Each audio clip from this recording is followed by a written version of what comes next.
Hello aspirant, welcome to ज्ञानम अमृत। आज इस सेशन में हम डिस्कस करने जा रहे हैं अक्टूबर मंथ के कुछ इंपॉर्टेंट करंट अफेयर्स। आगे बढ़ने से पहले मैं आपको बता दूं कि ये जो वीडियो है ये कंटिन्यूएशन है ऑलरेडी एग्जिस्टिंग 2 पार्ट्स का, जिसमें हमने डिस्कस किए थे नेशनल न्यूज, इंटरनेशनल न्यूज, कुछ economics and banking, finance etcetera news. तो आज का जो हमारा एजेंडा रहेगा वो रहने वाला है अवार्ड एंड ऑनर्स, कुछ अपॉइंटमेंट, कुछ places in news, sports news and कुछ इंपॉर्टेंट डेट। आज भी जो हमारा बेसिक रिसोर्स रहेगा वो रहने वाला है ज्ञानम की मंथली मैगजीन, जो कि इजीली अवेलेबल है on their site. So go and download it and read it for your own convenience.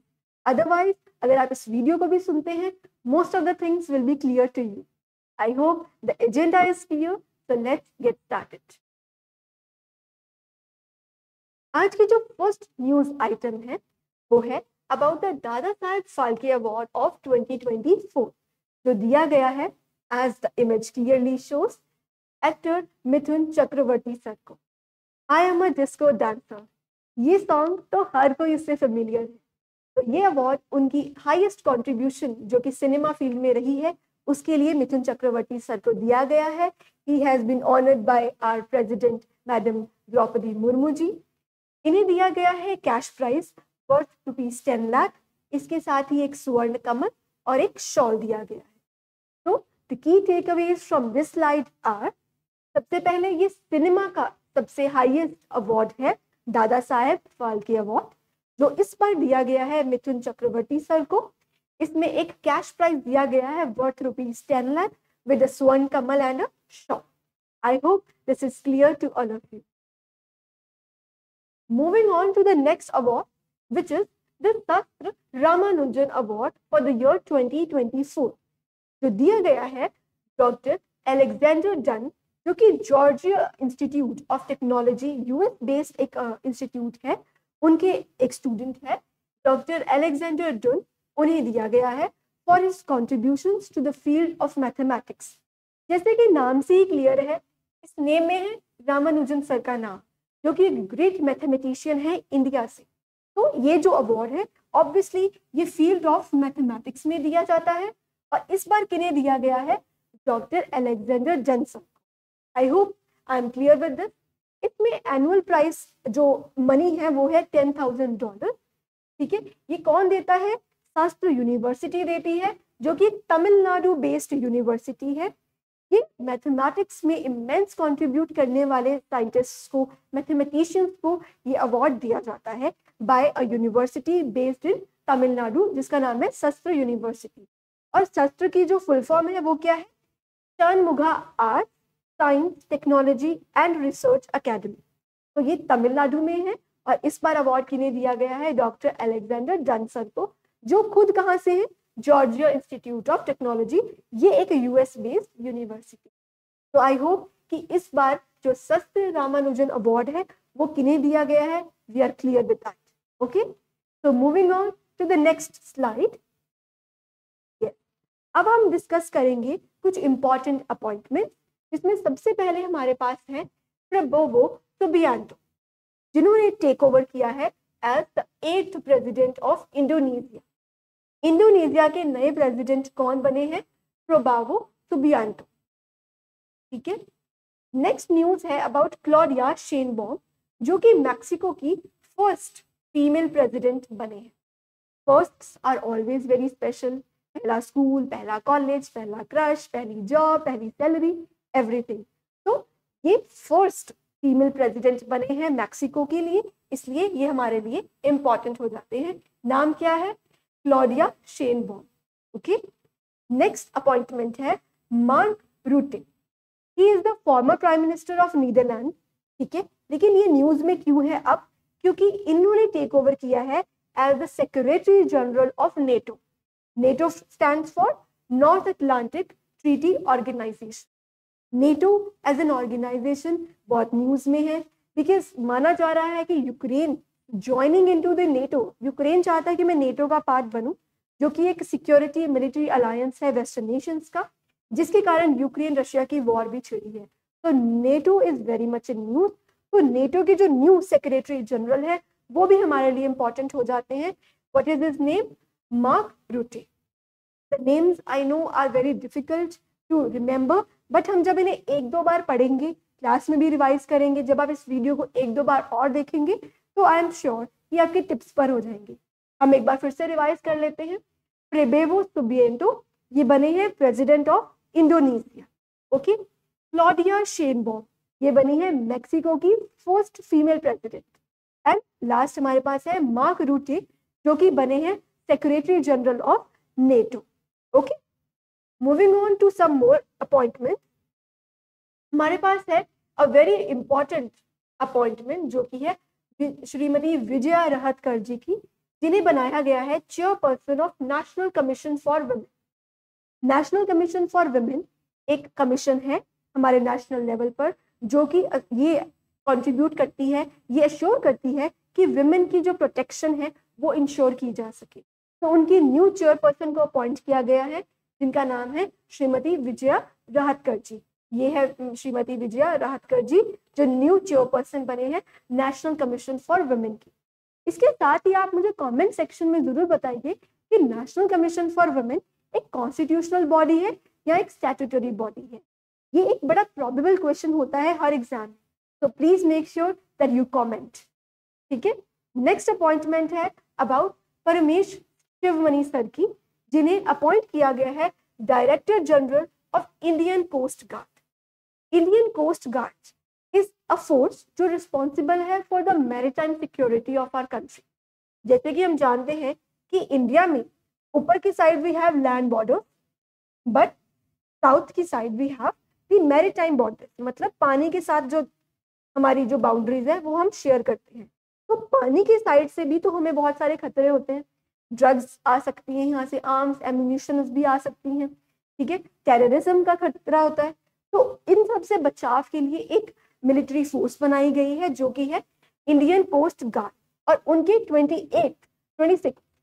26 director general बनाया गया है मिस्टर प्रमेश शिवमणि सर को। ये उनकी पिक्चर है, प्रमेश शिवमणि सर को, जो कि बनाए गए हैं director general of Indian Coast Guard. I hope ये दो अपॉइंटमेंट्स भी आपको क्लियर है। एक बार फिर हम रिवाइज करते चलते हैं। मैडम विजया रहतकर जी जो नेशनल कमीशन फॉर वुमेन के चेयरपर्सन बने हैं, एंड परमेश शिवमणि सर जो डायरेक्टर जनरल बने हैं इंडियन कोस्ट गार्ड। ठीक है। इसे ऐसे याद किया जा सकता है कि राहत, विमेन को राहत देने के लिए विजया रहतकर जी आए हैं चेयरपर्सन बनकर, और शिवमणि सर, शिवजी जी ने जब समुद्र मंथन किया था, जल में किया था, समुद्र में किया था, तो वहां से हम उसको इंडियन कोस्ट गार्ड के साथ रिलेट कर सकते हैं और ऐसे कर कर हम याद कर सकते हैं विजया रहतकर जी और परमेश शिवमणि सर की अपॉइंटमेंट। आगे बढ़ते हैं। कुछ प्लेसेस इन न्यूज हम डिस्कस करेंगे अब। सबसे पहली जो प्लेस इन न्यूज है that is the Carolina, the north and south Carolina जो यूएस में है। और ये न्यूज में क्यों थे? क्योंकि वहां पर रिसेंटली एक हरिकेन ने स्ट्राइक किया है जिसका नाम है हरिकेन हेलिन। ठीक है। सिमिलरली यूएस की एक और साइट न्यूज में है for the similar reason, hurricane Milton. पहला हरिकेन हमने पढ़ा हरिकेन हेलिनी, वो भी यूएस में आया है। ये भी हरिकेन जो मिल्टन है ये भी यूएस में आया है, लेकिन लोकेशन चेंज है। ये फ्लोरिडा में आया है और वो कैरोलिना में आया है। तो हमें इसमें से याद क्या रखना है? सबसे पहले हरिकेन्स के नाम, one is Helene and other is Milton. और ये कहाँ आए हैं? यूएस में आए हैं। एक फ्लोरिडा में आया है और दूसरा कैरोलिना में, नॉर्थ साउथ कैरोलिना में, और ये दोनों ही US, United States of America की साइट। ठीक है। तो ये प्लेसेस भी हमें क्लियर हो गई, ये हरिकेन भी हमें क्लियर हो गया। हरिकेन में बताते चलो, हरिकेन इज साइक्लोन्स, जिन्हें हम साइक्लोन्स कहते हैं। हमारी उड़ीसा कोस्ट पर भी तो बहुत साइक्लोन्स आते हैं ऐसे ऐसे। ठीक है। चक्रबांध हम जिन्हें बोलते हैं, तो ये आते हैं, तो ये स्ट्राइक करते हैं, ये बहुत डेडली होते हैं, वेजिटेशन उखाड़ देते हैं, बहुत तेज हवाएं चलती हैं। सिमिलरली यूएस वाली साइड पे इसे हरिकेन हम कहते हैं, जो हरिकेन मिल्टन एंड हरिकेन हेलिनी अभी स्ट्राइक किया है यूएस। ठीक है।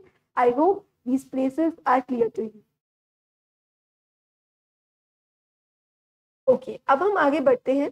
कुछ स्पोर्ट्स वर्ल्ड की न्यूज को हम रीड करते हैं। यहाँ मैं थोड़ा सा आपको गाइड करना चाहती हूँ रिगार्डिंग द स्पोर्ट्स न्यूज। जो स्पोर्ट्स न्यूज होती है वो हम सब जानते हैं बहुत ही फैक्ट बेस्ड होती है, बहुत कंटेंट रिच होती है, क्योंकि हमारे पास इतने सारे प्लेयर्स हैं, इतनी सारी स्पोर्ट्स हैं, हर रोज कोई ना कोई नई चैंपियनशिप हो रही होती है, कहीं ना कहीं हो रही होती है वर्ल्ड में, किसी और कंट्री में। तो ये सब याद करना काफी ओवरवेलमिंग हो जाता है स्टूडेंट्स के। तो इसके लिए अगर हम यहाँ से बाहर निकलना चाहें इस टसल से, इस प्रॉब्लम से, तो एक सिंपल सा सॉल्यूशन ये हो सकता है कि हम कुछ मिनिमम स्टैंडर्ड्स डिसाइड कर लें कि इतना मिनिमम तो मैं प्रिपेयर करूंगा, इसके बाहर कुछ आ जाए तो वो मेरी गारंटी नहीं। ठीक है, तो वो मिनिमम स्टैंडर्ड्स क्या है? देखिए, आप किसी भी प्लेयर के बारे में पढ़ रहे हैं, आप याद करिए उस प्लेयर का नाम, वो प्लेयर कौन सी स्पोर्ट के साथ एसोसिएटेड है, इतना। उसके साथ ही कुछ मेजर हैपनिंग जिसमें इंडिया रिलेटेड हुई हो, जैसे अभी रिसेंटली पेरिस ओलंपिक्स हुए थे, इसी तरीके से एशियन गेम्स होती हैं, कॉमनवेल्थ गेम्स होती हैं, ऐसे जो हाई प्रोफाइल इवेंट्स हैं हमें इन्हें कवर करना है। इसके साथ ही इंपॉर्टेंट प्लेयर्स कवर करने हैं और उनकी गेम क्या है पर्टिकुलरली हमें वो कवर करना है। ठीक है, क्योंकि अगर हम हर प्लेयर की कौन सी चैंपियनशिप में कौन सा मेडल था, कहाँ हुआ, ये सब करने जाएंगे तो it will be very overwhelming, इतना याद करना बहुत डिफिकल्ट हो जाएगा। इसलिए आप अपने लिए एक मिनिमम स्टैंडर्ड सा डिसाइड कीजिए कि आप पढ़ेंगे सब कुछ, लेकिन याद क्या करना है आपको, प्लेयर कौन सी स्पोर्ट से एसोसिएटेड है, ठीक है, और कोई मेजर हैपनिंग जो इंडिया से रिलेटेड वर्ल्ड में हुई हो। ठीक है, I hope I am clear with this. इसलिए आप इस वीडियो को जब एक दो बार सुनेंगे तो आपको प्लेयर और की स्पोर्ट्स, वो कौन सी स्पोर्ट्स से एसोसिएटेड है, बड़े अच्छे से क्लियर हो जाएगा। हम पिक्चर्स के साथ पढ़ेंगे तो इजी हो जाएगा आपके लिए विजुअलाइज करना, और विजुअल मेमोरी हमारी बहुत स्ट्रांग होती है। इसलिए मैं आपको यही सलाह दूंगी कि आप स्पोर्ट्स न्यूज को इस तरीके से कवर करिए।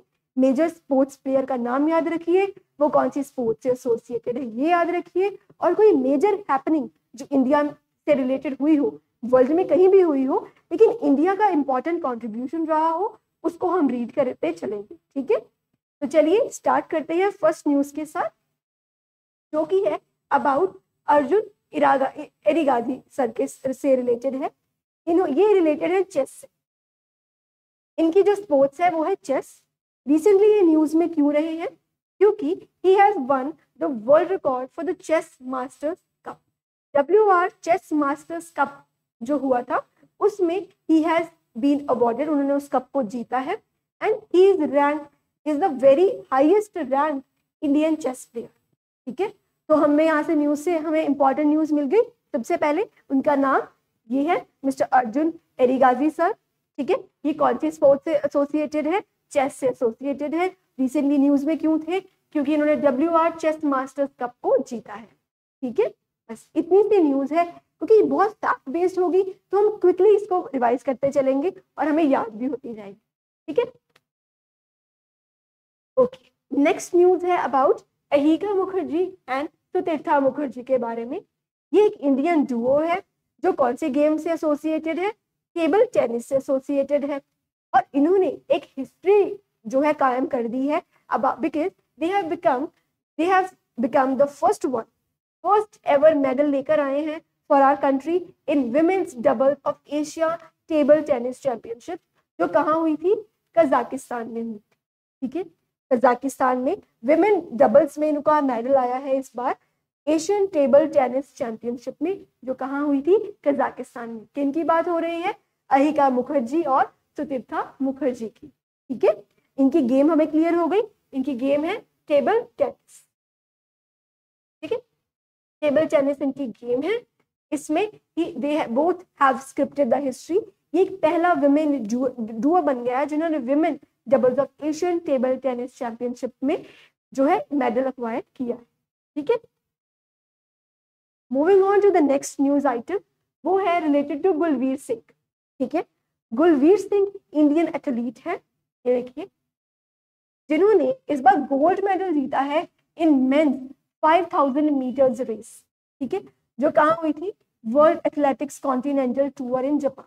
ये जापान में हुए थे, वर्ल्ड एथलेटिक्स कॉन्टिनेंटल टूर था इनका, जहां पर उन्होंने 5000 मीटर्स की रेस थी, उसमें गोल्ड मेडल जीता है गुलवीर सिंह। इस नेम के लिए पर्टिकुलरली कंसर्न रही है, बिकॉज जैसे ही हम गुलवीर सिंह, हरमनप्रीत सिंह, इस तरीके के शब्द सुनते हैं हमें लगता है हॉकी से रिलेटेड होंगे, है ना, सिंह लगा है तो शायद हॉकी से रिलेटेड होंगे, बट नहीं, ये एसोसिएटेड है विद एथलेटिक्स रेस से एसोसिएटेड रहेंगे। और इनकी हिस्ट्री क्या इन्होंने क्रिएट की है, इन्होंने गोल्ड मेडल जीता है 5000 मीटर रेस में। कहाँ पर, जो जापान में इस बार वर्ल्ड एथलेटिक कॉन्टिनेंटल टूर हुआ था वहां, ठीक है। और उन्होंने एक वर्ल्ड रिकॉर्ड भी बना दिया है, नेशनल रिकॉर्ड बना दिया है, सॉरी, 13 मिनट 11.82 सेकेंड्स का। इनके पिक्चर के नीचे भी ये जो लिखा हुआ है ये इनका नेशनल रिकॉर्ड लिखा हुआ है, ठीक है। मतलब इन्होंने ये जो 5000 मीटर की रेस थी इतने टाइम पीरियड में कंप्लीट की थी, ठीक है। Again Gulveer Singh associated is an athlete, ठीक है, हम ऐसे याद कर लेंगे कि इज एन एथलीट, ठीक है। अब moving on to the next news item, ये है about N Bala Devi and Ashalata Devi ji के बारे में। पढ़ते हैं इनके बारे में। एन बाला देवी जी ये एक इंडियन फुटबॉल टीम के प्लेयर हैं और ये पहले इंडियन वुमेन बन गए हैं जिन्होंने 50 इंटरनेशनल गोल्स की। मतलब इंटरनेशनल लेवल पर जब भी इन्होंने फुटबॉल मैचेस खेले, ठीक है, उनमें अब उनके 50 like half century of goals उन्होंने कंप्लीट कर लिए हैं। किनकी बात हो रही है, एन बाला देवी जी की। ये है एन बाला देवी जी, ठीक है। जो नेक्स्ट न्यूज आइटम है वो है अबाउट आशा लता देवी जी, जो फर्स्ट इंडियन वुमेन बन गए हैं टू प्ले 100 इंटरनेशनल गेम्स, ठीक है। उनका रिकॉर्ड क्या था कि उन्होंने 50 इंटरनेशनल गोल्स मारे हैं, ठीक है।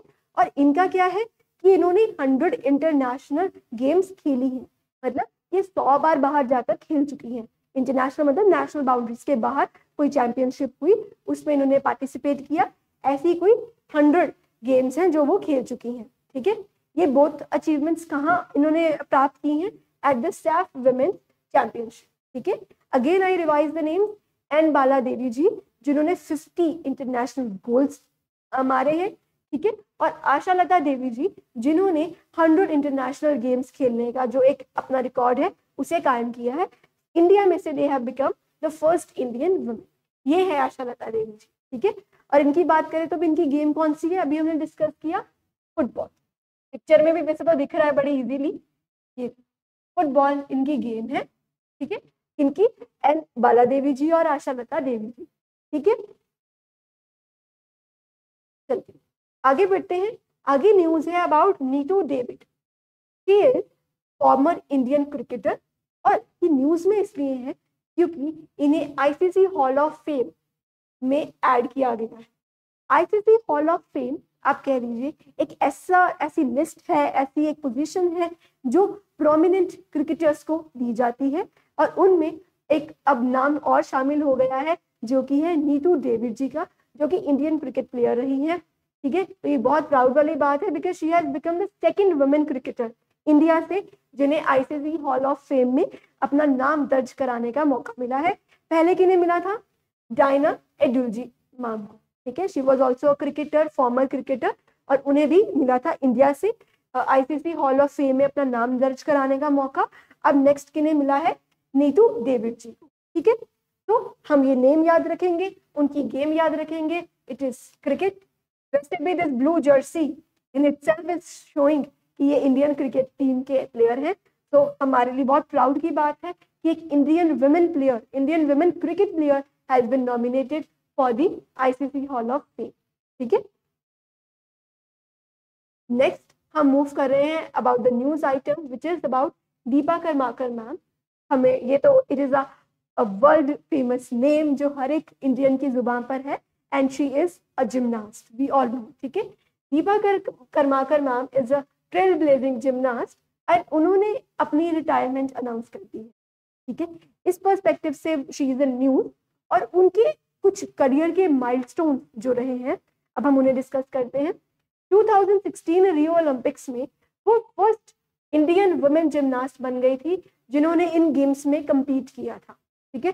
52 इयर्स का एक रिकॉर्ड था कि किसी इंडियन वुमेन जिमनास्ट ने रियो ओलंपिक्स में पार्टिसिपेट नहीं किया था, तो ये फर्स्ट वुमेन बने थे, तो इसलिए it was a very remarkable achievement at that time, ठीक है। इसके साथ ही इनकी जो स्किल है टू परफॉर्म द जिम्नाज्म, ठीक है, उसमें she do the Produnova vault जो कि बड़ा चैलेंजिंग एक जिम्नास्टिक मूव है, ठीक है। वो ये करती हैं बहुत इजीली, बड़ी कंफर्टेबली, जो कि उनकी यूएसपी है, ठीक है।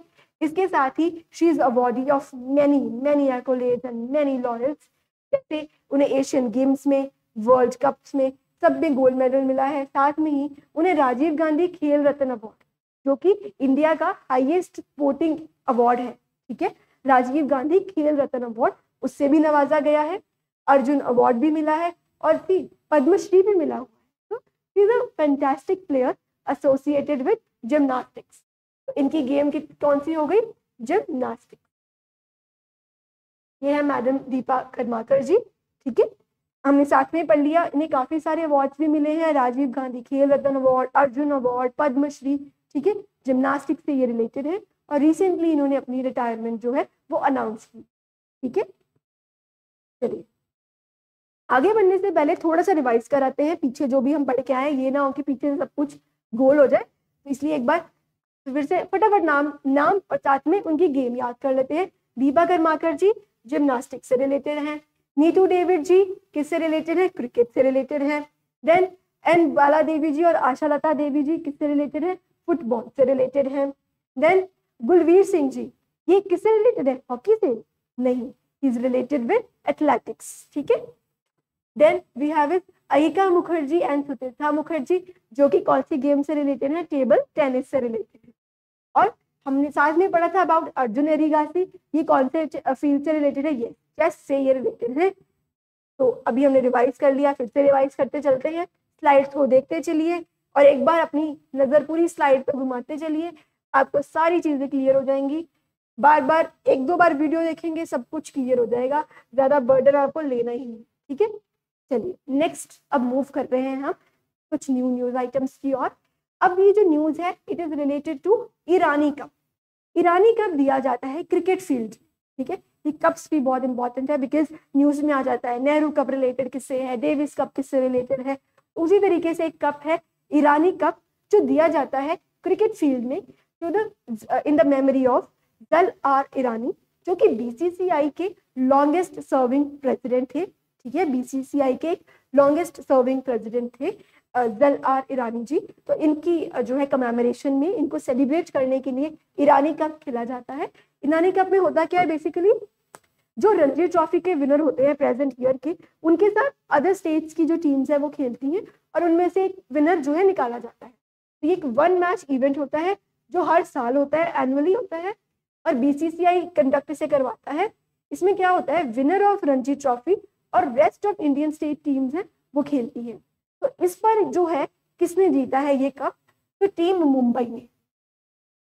इस बार जो ईरानी कप के विनर है वो है टीम मुंबई, ठीक है। लिफ्टेड द ईरानी कप और इन्होंने रेस्ट ऑफ इंडिया की टीम को हराया है। और ये कहाँ हुआ था? लखनऊ में हुआ था। जीता कौन है? मुंबई की जो टीम है वो जीती है, पर इवेंट कहाँ हुआ था? लखनऊ में हुआ था।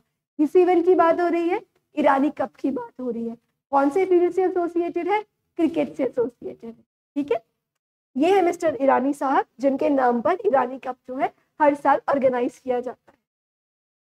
चलिए आगे बढ़ते हैं। यस आ गया नेहरू ट्रॉफी। नेहरू ट्रॉफी जो है वो रिलेटेड है बोट रेस से, ठीक है। एक स्नेक बोट रेस है जो केरला में खेली जाती है, ठीक है। इस बार जो इसके जो विनर हैं वो रहे हैं पलाथुर्ती बोट क्लब में से करिचाल चंदन, ठीक है। ये जो बोट से रेस की जो ट्रॉफी है वो दी गई है करिचाल चंदन को, ठीक है। जो किसने रो की थी ये बोट? पलाथुर्ती बोट क्लब ने। ये 5वीं बार ऐसा हुआ है कि ये जो बोट क्लब है ये विनर जो है साबित हुआ। जैसे आईपीएल में हमें साथ में पता होता है सीएसके चेन्नई सुपर किंग्स जो है कंपटीशन में होगी, यहाँ तो फाइनल जीतेगी, यहाँ फाइनल खेल रही होगी, ठीक है। मोस्टली ऐसा होता है। तो अब क्या है, उसी तरीके से ये भी एक स्टार वहाँ का बोट क्लब है पलाथुर्ती, जिन्होंने इस बार भी ये जो ट्रॉफी है वो जीती है। नेहरू ट्रॉफी की यहाँ बात हो रही है। और ये कहाँ ऑर्गेनाइज कराया गया था? पुनमाला लेक, जो कि अलफूजा डिस्ट्रिक्ट में है, केरला।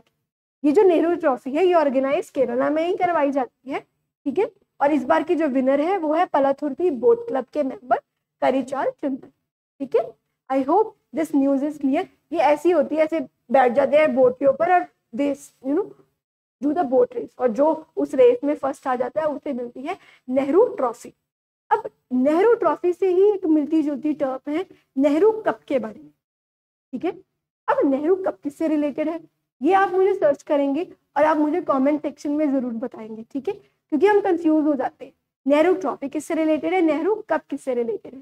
ठीक है, तो आप इस क्वेश्चन का जो आंसर है सर्च करेंगे, क्योंकि आप सर्च करेंगे तो कुछ ज्यादा याद रहेगा। ठीक है, इसको सर्च करके कमेंट सेक्शन में जरूर बताइए कि नेहरू कप, ये पहले मैं बता दूं ये दोनों सेम चीजें नहीं होती, डिफरेंट है। नेहरू ट्रॉफी है वो बोट रेस से एसोसिएटेड है, जो नेहरू कप है वो किससे एसोसिएटेड है, आप मुझे कमेंट सेक्शन में बताएंगे। ठीक है, चलिए आगे बढ़ते हैं और न्यूज डिस्कस करते हैं about ISSF junior world championships. ये जो चैंपियनशिप्स है ये शूटिंग से एसोसिएटेड है। ठीक है, इस बार कहाँ ऑर्गेनाइज कराई गई है, पेरू में। पेरू एक साउथ अमेरिकन कॉन्टिनेंट में एक जगह है पेरू, जहां पर ये शूटिंग चैंपियनशिप्स इस बार जो है ऑर्गेनाइज कराई गई है। और इंडिया ने वहां पर 24 मेडल्स जो है उसमें टॉप स्पॉट हासिल किया है बाय अक्वायरिंग 24 मेडल। ठीक है, तो ये न्यूज आइटम थी about the ISSF junior world championship. किससे रिलेटेड है, शूटिंग से रिलेटेड है। ठीक है, कहां पर हुई है, पेरू में हुई है, लीमा में हुई है, बेसिकली लीमा में, पेरू में, जो कि कहां पर है, साउथ अमेरिका में। ठीक है, इस न्यूज आइटम में इतने ही फैक्ट्स हैं जो हमें याद रखने हैं मोटे मोटे। ठीक है, चलिए आगे बढ़ते हैं। World wushu championship. ठीक है, वर्ल्ड वुशु चैंपियनशिप, तो वुशु तो पता हो क्या होता है, wushu is a Chinese word for martial art. ठीक है, जैसे ये lady in the picture she is doing the martial arts. ठीक है, तो मार्शल आर्ट्स की एक चैंपियनशिप हुई है वर्ल्ड वुशु चैंपियनशिप। इसमें इंडियन टीम ने 7 मेडल्स जीते हैं। और ये वुशु चैंपियनशिप हुई कहाँ थी, ये ब्रुनई में हुई थी। बंदर सेरी बेगवान जगह है जो कैपिटल है ब्रुनई की। ये यहाँ पर जो है ये वुशु चैंपियनशिप जो है ऑर्गेनाइज की गई थी। ये टर्म इस बार बड़ी इंपॉर्टेंट है, ये प्लेस, बिकॉज रिसेंटली हमारे prime minister Shri Narendra Modi ji also visited this place. इस इवेंट के लिए नहीं ही विजिटेड, वो किसी और पर्पस के लिए, डिप्लोमेटिक रिलेशंस को इनहेंस करने के लिए यहाँ पर ही विजिटेड। तो प्राइम मिनिस्टर की विजिट हो तो वो प्लेस बहुत इंपॉर्टेंट हो जाती है। तो ये जगह हम याद रखेंगे, बंदर सेरी बेगवान। ये कहाँ की कैपिटल है, ब्रुनेई की, वरना इतना भारी भरकम नाम हमें याद नहीं रहेगा और वहाँ हम गेस भी नहीं कर पाएंगे कि कहाँ की है। ठीक है, तो ये जगह कहाँ से रिलेटेड है हम याद ही कर लेंगे, ब्रुनेई से। ब्रुनेई जो है वो एक साउथ ईस्ट एशियन कंट्री है। ठीक है, हमने जैसे ये इंडिया है, इसके साउथ ईस्ट में यहाँ पर छोटे छोटे आइलैंड कंट्रीज हैं, जिसमें जैसे Laos, Cambodia, Philippines, Singapore, Thailand, इस तरह की जो कंट्रीज हैं। ठीक है, वैसे में एक छोटा सा आइलैंड कंट्री है ब्रुनेई, इसकी कैपिटल है बंदर सेरी बेगवान। और वहां पर क्या हुआ था, वुशु चैंपियनशिप। वुशु क्या है, मार्शल आर्ट्स की। ठीक है, एक चैंपियनशिप है जो वहां ऑर्गेनाइज की गई। अगली न्यूज है about the national cricket academy. India and cricket both are synonyms. ठीक है, तो क्रिकेट अकेडमी BCCI ने इनॉग्रेट की है।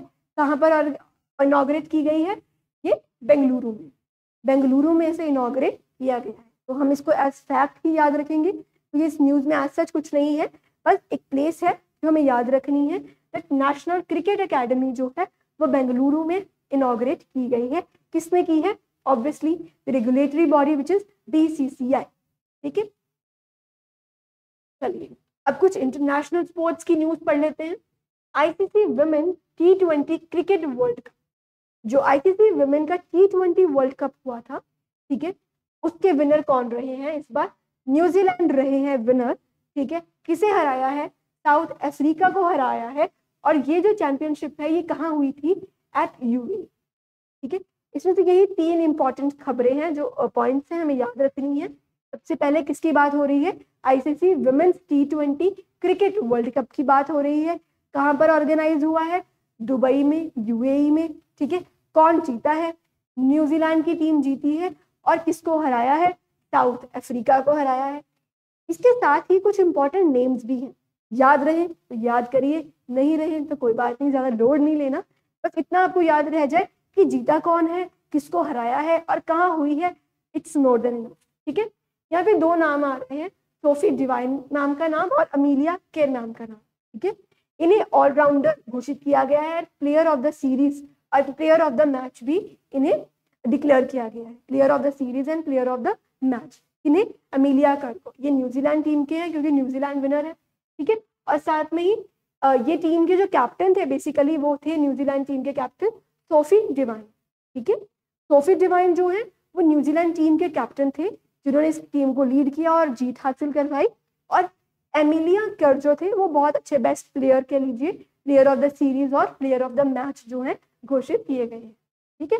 I hope this news item is clear. आगे बढ़ते हैं अबाउट नडाल्स रिटायरमेंट।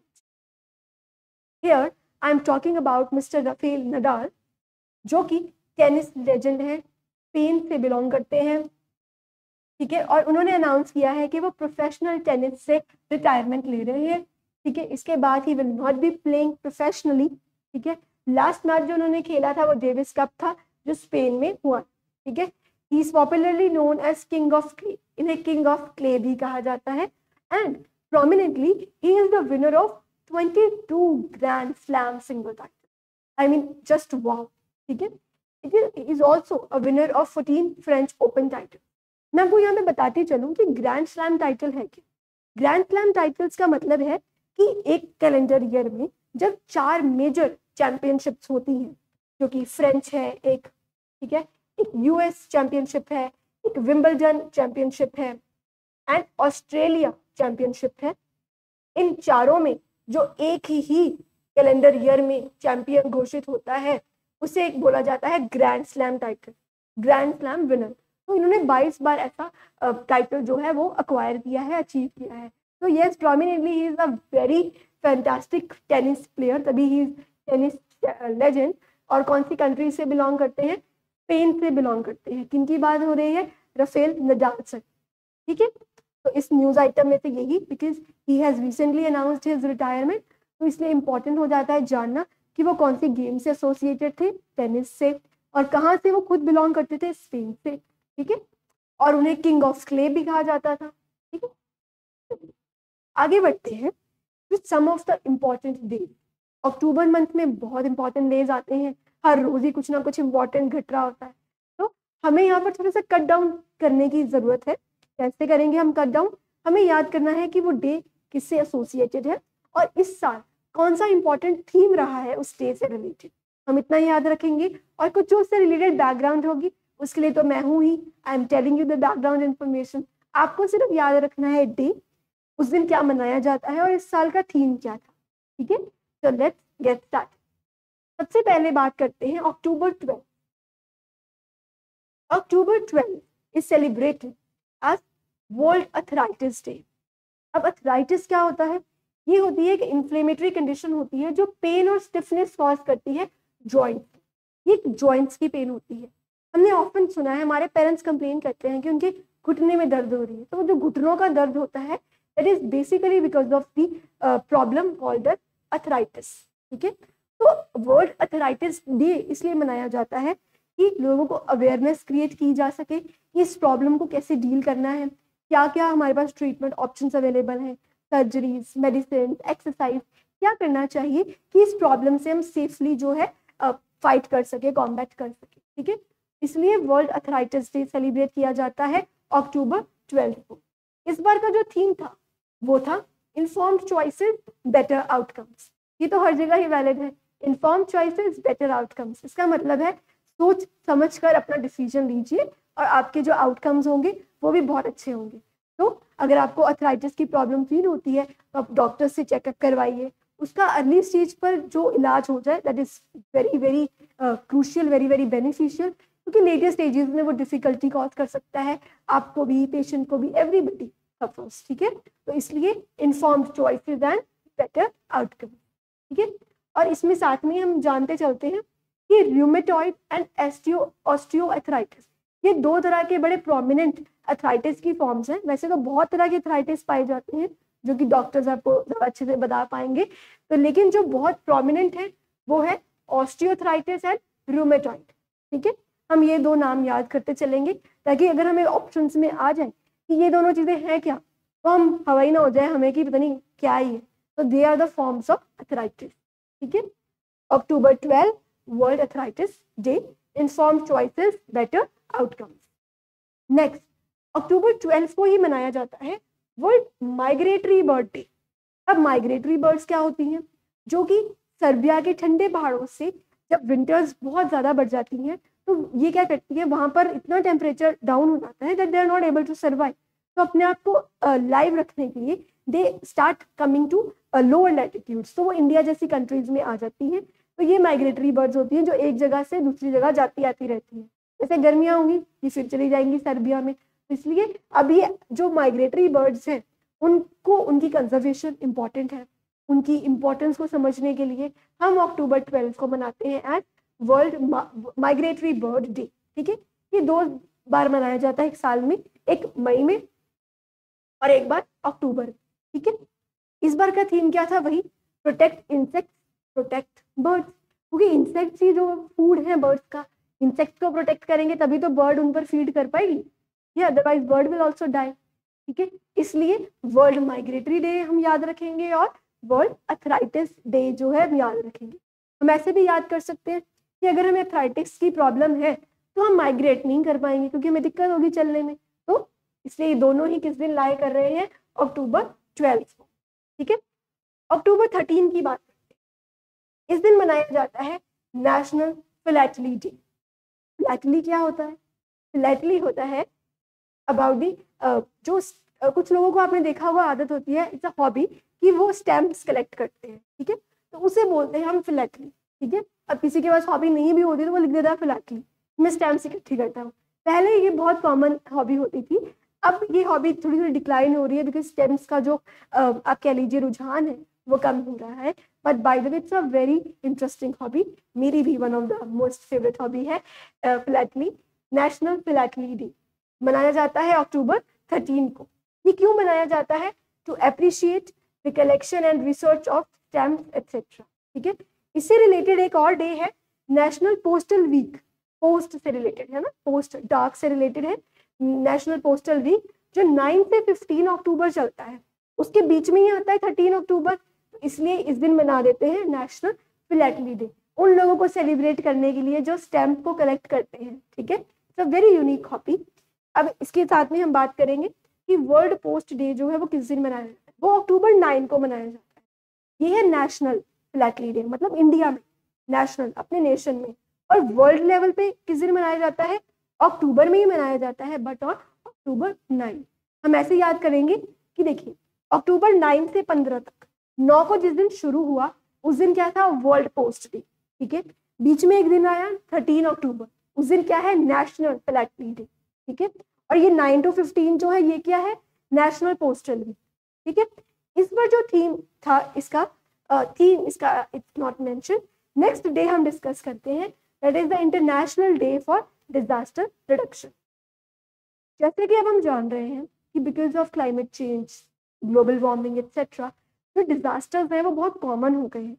तो डिजास्टर्स के प्रति हम अपनी रेजिस्टेंस शो कर सके, हम जो है तैयार रहें किसी भी तरह के डिजास्टर को फेस करने के लिए। ठीक है, और इन डिजास्टर्स को कैसे रोका भी जा सके उसको सेलिब्रेट करने के लिए, उस पर विचार मंथन करने के लिए एक डे मनाया जाता है जिसे बोलते हैं international day for disaster reduction. ठीक है, इस बार थीम था empowering the next generation for a resilient future. ठीक है, नेक्स्ट जनरेशन, तो हम और आप लोग, हम सबको जो है तैयार होना है कि हम इन डिजास्टर्स के प्रति जो है अवेयर हो सके, इनको फाइट करने के लिए तैयार हो सके।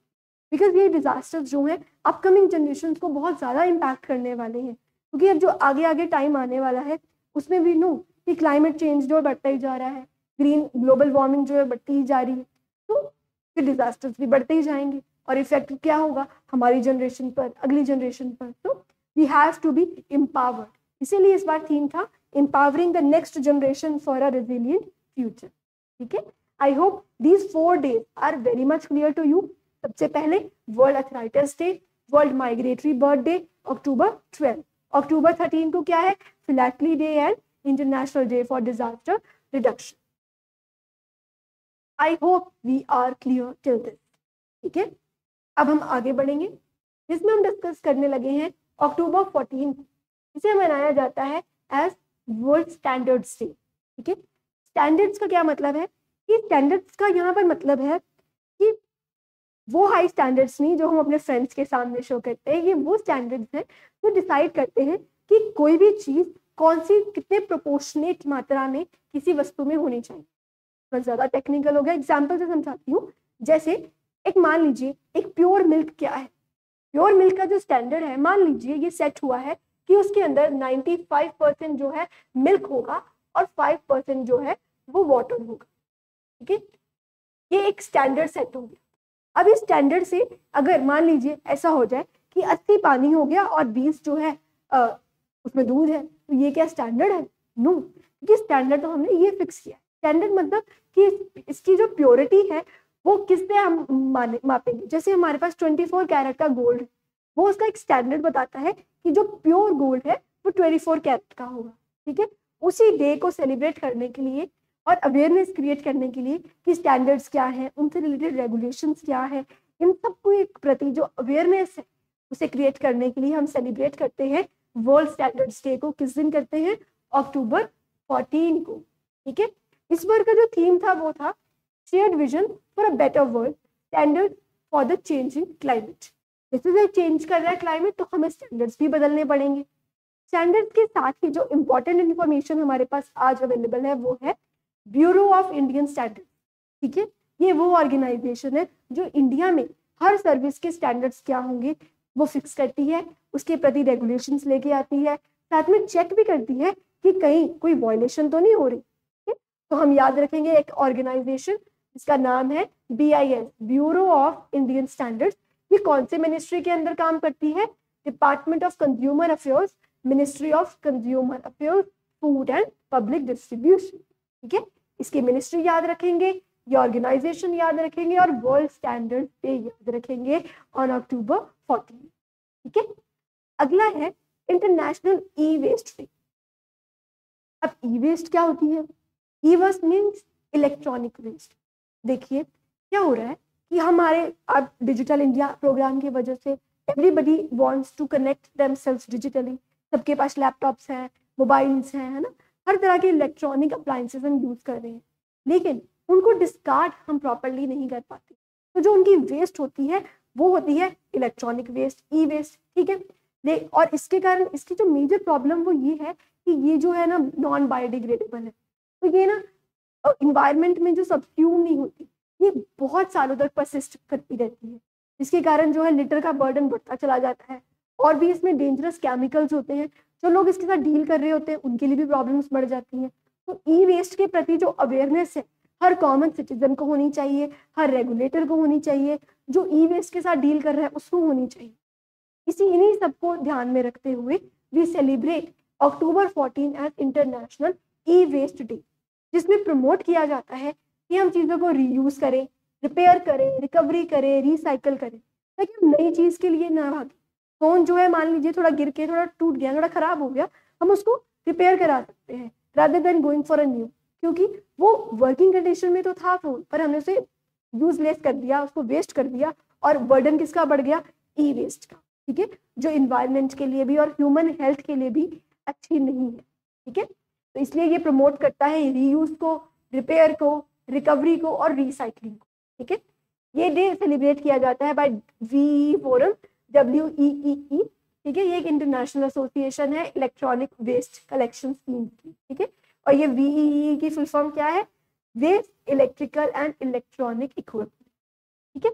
इस बार का थीम था join the e waste hunt, retrieve, recycle and revive, ठीक है।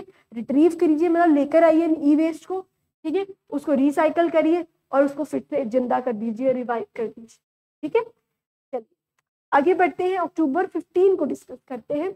It is the world students day, ठीक है। ये तो हमारा दिन आ गया वर्ल्ड स्टूडेंट्स डे, और ये डे सेलिब्रेट किया जाता है to commemorate the birthday या birth anniversary of our very loved Shri APJ Abdul Kalam ji के, जो कि 11th प्रेसिडेंट थे इंडिया, ठीक है। श्री APJ अब्दुल कलाम जी सबकी इंस्पिरेशन है।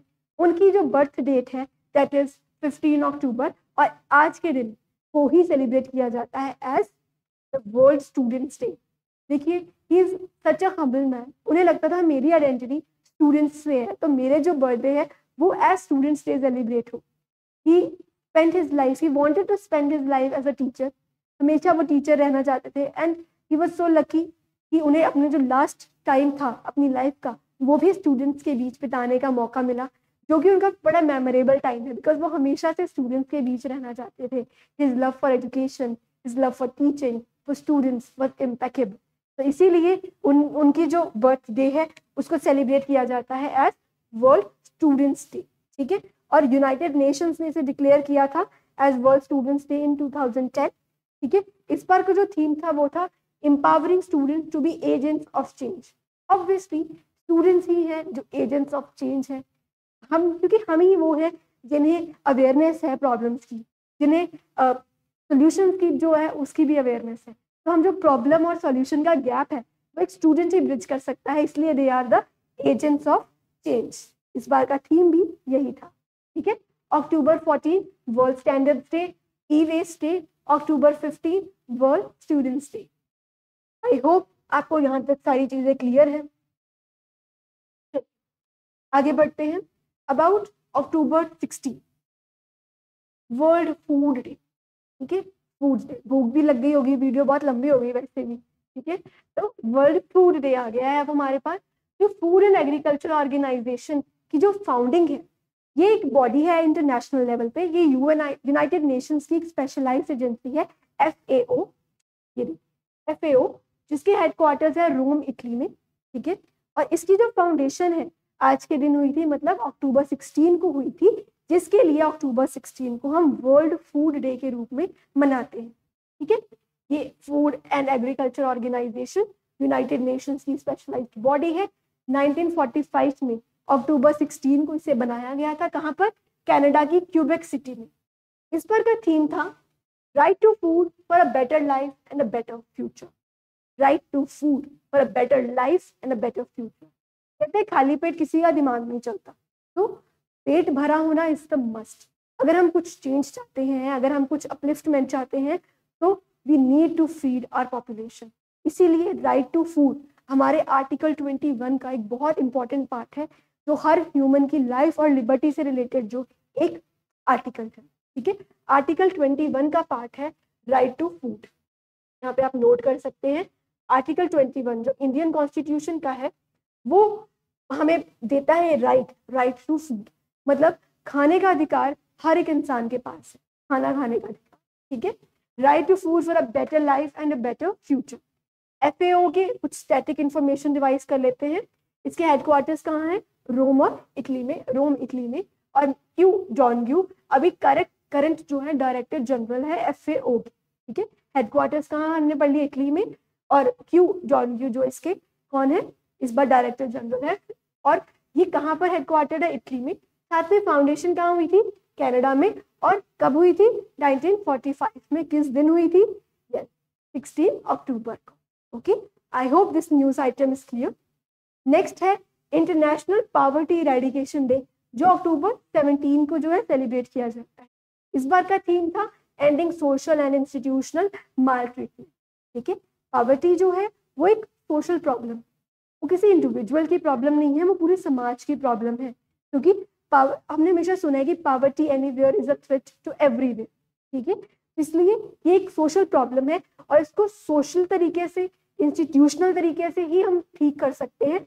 इस दिन की जो अवेयरनेस क्रिएट करने के लिए कि पॉवर्टी के रीजंस क्या हैं, पॉवर्टी कहाँ कहाँ है, इसको कैसे खत्म किया जा सकता है, तो हम सेलिब्रेट करते हैं इंटरनेशनल पॉवर्टी इरेडिकेशन डे. किस दिन? October 17. ठीक है, आगे बढ़ते हैं. October 20 national solidarity day. Solidarity मतलब एकजुटता का दिन. ठीक है, सॉलिडेरिटी ये सेलिब्रेट किया जाता है हमारे आर्म्ड फोर्सेस की जो कंट्रीब्यूशन है उसको कमेमोरेट करने के लिए. कौन सी बैटलफील्ड में? हमारी आर्म्ड फोर्सेस तो हमेशा ही they make us proud, but यहाँ पर स्पेसिफिकली हम सेलिब्रेट करते हैं उनकी जो वेलर, जो करेज उन्होंने शो की थी during the Indo-cyano war of 1962. ठीक है, इस दिन को हम इसीलिए October 20 को सेलिब्रेट करते हैं as national solidarity day, to celebrate the importance of our armed forces और उनकी करेज थी, जो उनका वेलर था, उसको हम सल्यूट करते हैं during the Indo-cyano war in 1962. आगे बढ़ते हैं.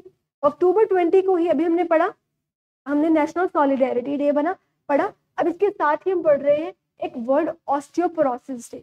ये ऑस्टियोपोरोसिस कुछ ऐसा वर्ड हम पहले भी पढ़ के आए है ना, जब हमने आर्थराइटिस डे पढ़ा था। तो यहाँ पर ऑस्टियोपोरोसिस का पहले तो मतलब क्या है, ऑस्टियो यूज होता है वर्ड फॉर द बोन्स, ठीक है, और पोरोसिस का मतलब है कि बोन्स में कुछ पोर्स आ जाते हैं।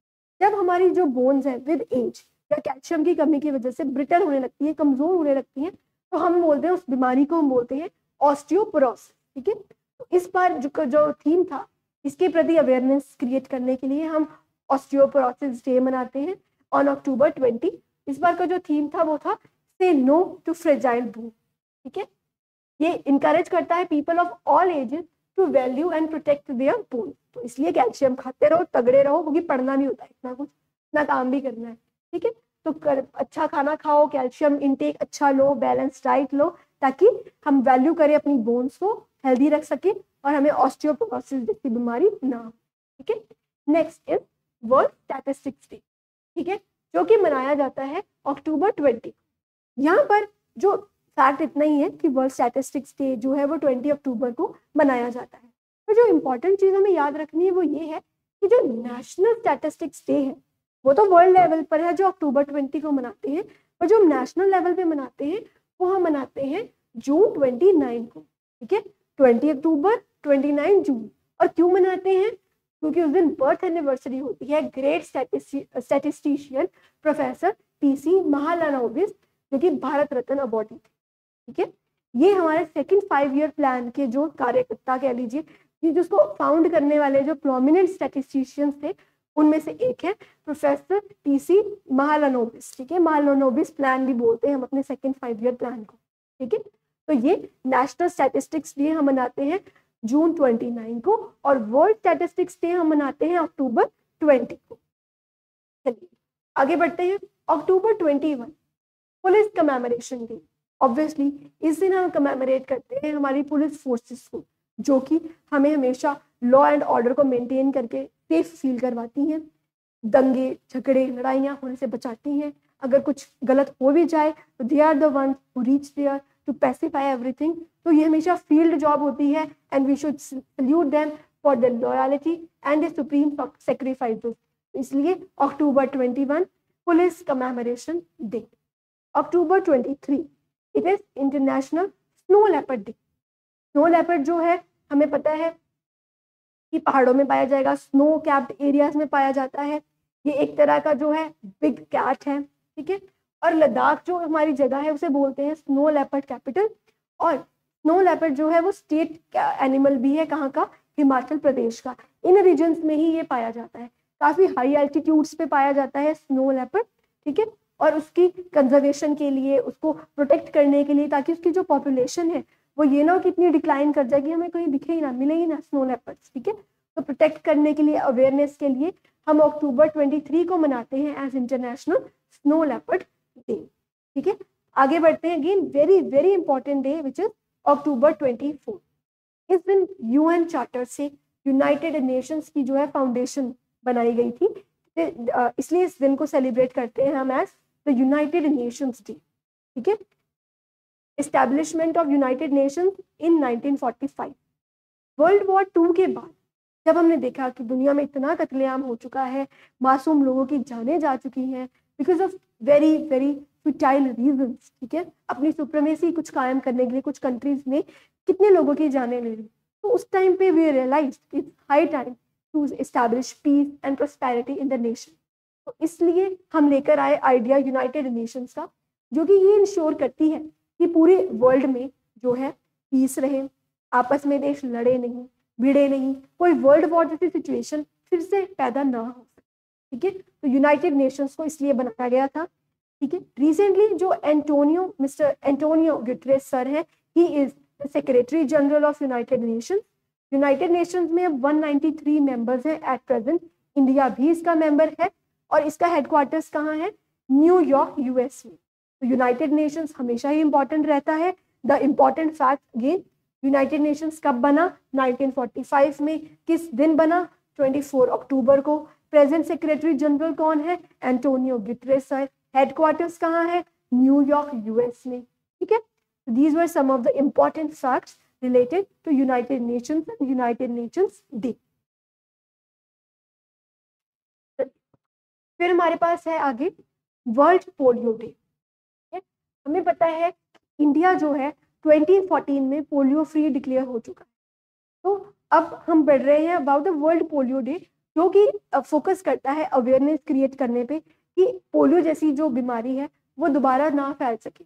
अभी भी बहुत सी कंट्रीज हैं इंक्लूडिंग पाकिस्तान जहाँ पर अभी भी पोलियो जो है सरवाइव करता है, और ये एक बहुत ही आप कह लीजिए डिफिकल्ट टू हैंडल डिजीज है, क्योंकि इसका कोई क्योर नहीं है। एक बार आपको ये बीमारी हो गई, you can not have any treatment for this, ठीक है। इसलिए प्रिवेंशन जो है इसका बेटर क्योर है। इसीलिए 2 बूंद जिंदगी के इंडिया में पिलाए जाते हैं ताकि किसी भी बच्चे को ये प्रॉब्लम ना हो, ठीक है। तो कुछ स्टैटिक इंफॉर्मेशन रिवाइज करते हैं। ये एक वायरस डिजीज है, ऑब्वियसली पोलियो वायरस से ये फैलती है, ठीक है, और पर्सन टू पर्सन फैल भी सकती है, एक इंसान से दूसरे इंसान को हो सकती है, पर ये ह्यूमंस को ही इफेक्ट करती है, ठीक है। जानवरों को नहीं हो सकती, ह्यूमंस को ही इफेक्ट करती है, और चिल्ड्रन स्पेसिफिकली चिल्ड्रन को होती है। इसीलिए हम छोटे बच्चों को जो पोलियो वैक्सीनेशन कैंप्स के थ्रू उन्हें जो है पोलियो ड्रॉप्स जो है पिलाई जाती है। इसका जैसे कि मैंने बताया कोई क्योर नहीं है, वैक्सीनेशन ही इसका एकमात्र उपाय है, ठीक है। और इंडिया जो है डिक्लेयर हो गया था पोलियो फ्री इन 2014, ठीक है, after 3 years of 0 cases. India में 3 साल से कोई केस नहीं दिखा था, तो WHO ने इंडिया को घोषित कर दिया था पोलियो फ्री, ठीक है। और वर्ल्ड पोलियो डे कब मनाया जाता है? अक्टूबर 24 को ही, जिस दिन हम यूनाइटेड नेशंस डे मनाते हैं, ठीक है। नेक्स्ट न्यूज है अक्टूबर 27 की, फ्रॉम इन्फेंट्री डे आर्मी, ठीक है। हम इन्फेंट्री डे मनाते हैं। इन्फेंट्री होती है जो पैदल चलते हैं, ठीक है, इन्फेंट्री। और एक होती है हमारी इन्फेंट्री, एक होती है हमारी कैवेलरी, ठीक है। तो हमने इंडियन इन्फेंट्री को हम सेलिब्रेट करते हैं उनकी कॉन्ट्रीब्यूशंस को। कब? जब पाकिस्तान ने हम पे इन्वेड कर दिया था, ठीक है, कश्मीर पर उन्होंने इन्वेड कर दिया था इन 1947। जैसे ही हम आज़ाद हुए थे, पाकिस्तान ने हम पर हल्ला बोल दिया था कश्मीर वाले एरिया में, ठीक है। उस टाइम जो हमारी आर्मी की इन्फेंट्री है, उन्होंने अपना कमाल प्रदर्शन दिखाया था और उनको भगाया था फिर, ठीक है। तो किन्होंने किया था? 1st battalion of Sikh regiment ने। इनके वेलर को, इनकी जो करेज है उसको सेलिब्रेट करने के लिए हम इन्फेंट्री डे मनाते हैं ऑन अक्टूबर 27, ठीक है। नेक्स्ट है अक्टूबर 29, जो कि है वर्ल्ड स्ट्रोक्स डे। स्ट्रोक यानी हार्ट अटैक आ जाता है, किसी भी तरह का कोई अटैक आ जाना, दैट इज स्ट्रोक, ठीक है। हम रिसेंटली देख रहे हैं कि बहुत सारे अटैक्स आ रहे हैं बच्चों को यंग एज में। इवन बहुत ज़्यादा लोग जो जिम में वर्कआउट करते हैं, you must have seen videos कि बच्चे जो हैं they are getting strokes and they are dying, ठीक है। तो इसमें बहुत सारा जो कंट्रीब्यूशन है वो हमारे अनहेल्दी लाइफस्टाइल्स का भी है, अनहेल्दी डाइट का भी है। तो इन चीज़ों के प्रति अवेयरनेस क्रिएट करने के लिए, ताकि ऐसी जो अनटाइमली डेथ्स है इन्हें रोका जा सके, स्ट्रोक्स के अगेंस्ट हम एक अच्छी फाइट दे सके, हम ये डे सेलिब्रेट करते हैं अक्टूबर 29 को। इस बार जो थीम था वो था be greater than the stroke. So हम स्ट्रोक से बड़े हैं, तो we should be fighting that stroke, ठीक है। तो we must be knowing that 1/3 of the people over the age of 70, मतलब हर 3 में से एक इंसान जो है उसे साइलेंट स्ट्रोक जो आता है, ठीक है। तो we should be very very very careful about our lifestyles, ताकि हम इस तरीके की जो अनटाइमली डेथ्स हो रही हैं स्ट्रोक्स की वजह से उनसे बच सके। अक्टूबर 29 वर्ल्ड स्ट्रोक्स डे, ठीक है। नेक्स्ट मूव करते हैं अक्टूबर 29, जिसे सेलिब्रेट किया जाता है एज इंटरनेशनल इंटरनेट डे। अरे ये तो हमारा ही दिन हो गया, इंटरनेट डे। ये तो हमारे लिए सबसे बड़ी रिमार्केबल अचीवमेंट रही है कोई इस दशक की, तो वो यही है, क्योंकि इंटरनेट के बिना आज we can not imagine the world. Everything is connected. आप मुझे सुन पा रहे हैं, that is only because of internet. आप कनेक्टेड हैं इंटरनेट से, मेरा कंप्यूटर कनेक्टेड है, इसीलिए मैं अपनी वीडियो आप तक डिलीवर कर पा रही हूँ। एग्रीकल्चर सेक्टर के लिए, उसकी एडवांसमेंट के लिए इंटरनेट ज़रूरी है, बैंकिंग में इंटरनेट ज़रूरी है, एजुकेशन में इंटरनेट ज़रूरी है, हर जगह we need internet. Even entertainment के लिए भी इंटरनेट इज़ वेरी एसेंशियल। तो एक बहुत इंपॉर्टेंट चीज़ बन गया है। तो इसलिए हमें ये तो पता ही होना चाहिए कि ये किस दिन, इसका बर्थ किस दिन हुआ था, इसका बर्थडे किस दिन था। तो इट वॉज इन 1969, ठीक है। फर्स्ट इंटरनेट ट्रांसमिशन हुआ था बाय कार्ले क्लाइन, जो कि एक स्टूडेंट प्रोग्रामर थे यूनिवर्सिटी ऑफ कैलिफोर्निया के। उन्होंने first time electronic message over the internet भेजा था ऑन अक्टूबर 29, 1969, इसीलिए इस डे को मनाया जाता है एज इंटरनेशनल इंटरनेट डे। हम क्या याद रखेंगे? 1969 first transmission of electronic signals by Charley Kline. ठीक है, इस दिन किसको मनाया जाता है? इंटरनेशनल इंटरनेट डे को। ठीक है, नेक्स्ट है नेशनल आयुर्वेदा डे। इस पर नेशनल आयुर्वेद डे मनाया गया है अक्टूबर 29 को, क्योंकि उस दिन थी धनतेरस। ठीक है, ये हमेशा मनाया जाता है on the occasion of Dhanvantari Jayanti, that is Dhanteras. 2016 से मनाया जा रहा है। ठीक है, इस दिन क्या हुआ था? बेसिकली ये बर्थ डेट मार्क करती है लॉर्ड धनवंतरी जी का, जो कि जिनका वेदास में भी मेंशन है, क्योंकि इनको बोला जाता है गॉड ऑफ आयुर्वेदा।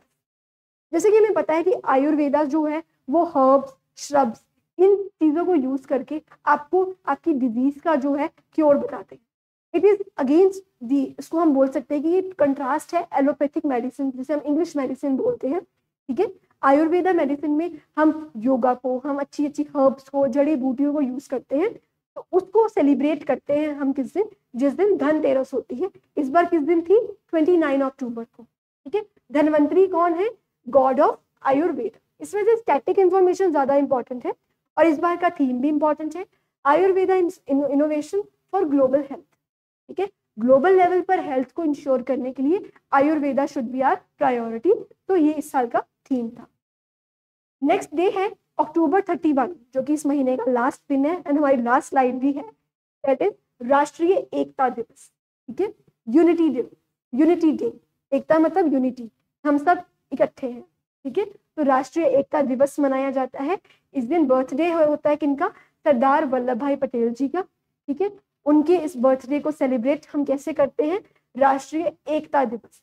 बहुत इजी है याद करना, बिकॉज हमारा देश जब आजाद हुआ था, it was divided into some 500 princely states.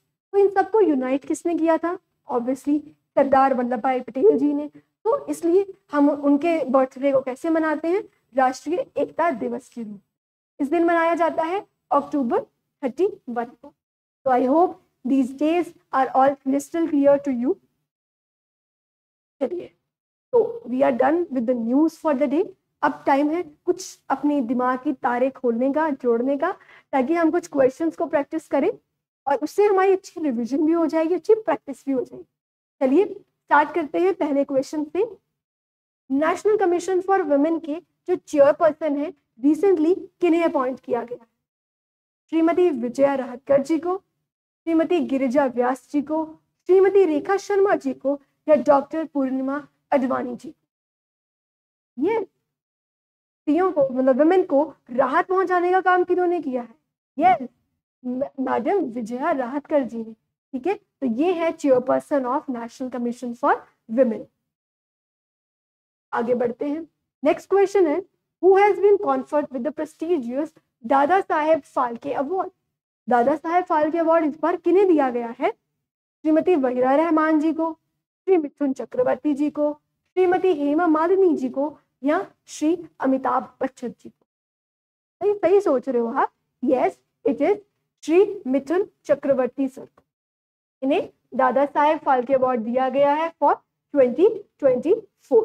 ठीक है, ये सिनेमा फील्ड का हाईएस्ट अवार्ड होता है, Dada Saheb Phalke award. Next question, national cricket academy is located at which location? National cricket academy जो हाल ही में जिसका इनॉग्रेशन हुआ है, वो कहाँ पर सिचुएटेड है? क्या वो न्यू दिल्ली में है, क्या वो कोलकाता में है, बेंगलुरु में है, या केरला में? Yes, it is in Bengaluru. तो बेंगलुरु हमारा आंसर हो गया। ये बेंगलुरु में बनाई गई है नेशनल क्रिकेट एकेडमी। किसने बनाई थी? बीसीसीआई ने। ठीक है, आगे बढ़ते हैं। Nehru cup is associated with which sport? अरे ये क्वेश्चन तो मैंने आपको सर्च करने के लिए दिया है, तो आप मुझे इसका आंसर जो है वो ढूंढ के बताएंगे इन द कमेंट सेक्शन। साथ में मैं आपको फिर से रिमाइंड करा दूं, नेहरू ट्रॉफी जो है वो डिफरेंट है। नेहरू ट्रॉफी एसोसिएटेड थी, जो हमने रीड किया था अबाउट बोट रेस। ठीक है, बोट रेस से रिलेटेड है। बट जो नेहरू कप है वो किसके साथ एसोसिएटेड है? वो आप इनमें से कोई आंसर है वो आप मुझे सर्च करके कमेंट सेक्शन में बताएंगे। Next, Rafael Nadal who recently announced his retirement is associated with which sport? वो कौन सी स्पोर्ट से एसोसिएटेड है? क्या वो फुटबॉल से एसोसिएटेड है, क्रिकेट से, हॉकी से या टेनिस से? राफेल नडाल सर कौन सी स्पोर्ट से एसोसिएटेड है, हमें ये बताना। तो yes, he is associated with tennis. Grand slam winner वो रहे हैं, 22 टाइम्स ग्रैंड स्लैम विनर रहे हैं, 14 टाइम्स फ्रेंच ओपन टाइटल उन्होंने जो अचीव किया है, and he is associated with tennis. Then when is Rashtriya Ekta दिवस सेलिब्रेटेड? राष्ट्रीय एकता दिवस अभी हमने पढ़ा, सरदार वल्लभ भाई पटेल जी के बर्थडे को हम सेलिब्रेट करते हैं आज राष्ट्रीय एकता दिवस। किस दिन होता है? 28 अक्टूबर को, 29 अक्टूबर को, 30 अक्टूबर को या 31 अक्टूबर को? Yes, it is on 31st October, the last day of the October month. 31st October is celebrated as राष्ट्रीय एकता दिवस। Next, World Students Day is celebrated to commemorate the contribution of dash in education sector. अब simply ये बताइए कि किन की commemoration में, किन के योगदान की वजह से हम वर्ल्ड स्टूडेंट्स डे जो है मनाते हैं? क्या वो सरदार वल्लभ भाई पटेल जी हैं, मौलाना अबुल कलाम आजाद जी हैं, डॉक्टर APJ अब्दुल कलाम जी हैं या रविंद्रनाथ टैगोर जी हैं? बोलो बोलो। Yes, doctor APJ Abdul Kalam. ठीक है, ये इनकी जो बर्थडे होता है, ठीक है, he is the 11th president. APJ Abdul Kalam ji के जो बर्थडे है उस दिन हम सेलिब्रेट करते हैं as world students day. It is er, it is doctor APJ Abdul Kalam. ठीक है, तो उनको हम सेलिब्रेट करते हैं एज वर्ल्ड स्टूडेंट्स डे, और उनकी जो कॉन्ट्रीब्यूशन है वो तो एजुकेशन सेक्टर में इट इज अनफैथमेबल, हम उसको मेजर ही नहीं कर सकते। तो ही इज द वन जिनकी सेलिब्रेट करने के लिए हम सेलिब्रेट करते हैं वर्ल्ड स्टूडेंट्स डे। ठीक है, क्योंकि उनकी लाइफ ही स्टूडेंट थी। So that's all for this video. I hope I added some value to your preparation. आपको जिन क्वेश्चंस के आंसर करने के लिए बोला गया है, काइंडली मेक इट श्योर कि आप उसे कमेंट सेक्शन में जरूर कमेंट करके बताएं हमें, and kindly give us suggestions कि हम कैसे इंप्रूव कर सकते हैं। Till then keep following Gyanam Amritsar, take care of yourself and your family, and please keep revising these slides, otherwise 3-4 दिन बाद सब कुछ हवा हो जाएगा। ठीक है, टाइमली इंटरवल्स पर इन्हें रिवाइज करते रहिए, then everything will seem very easy, specifically the current affairs section for you. Thank you, have a nice day ahead.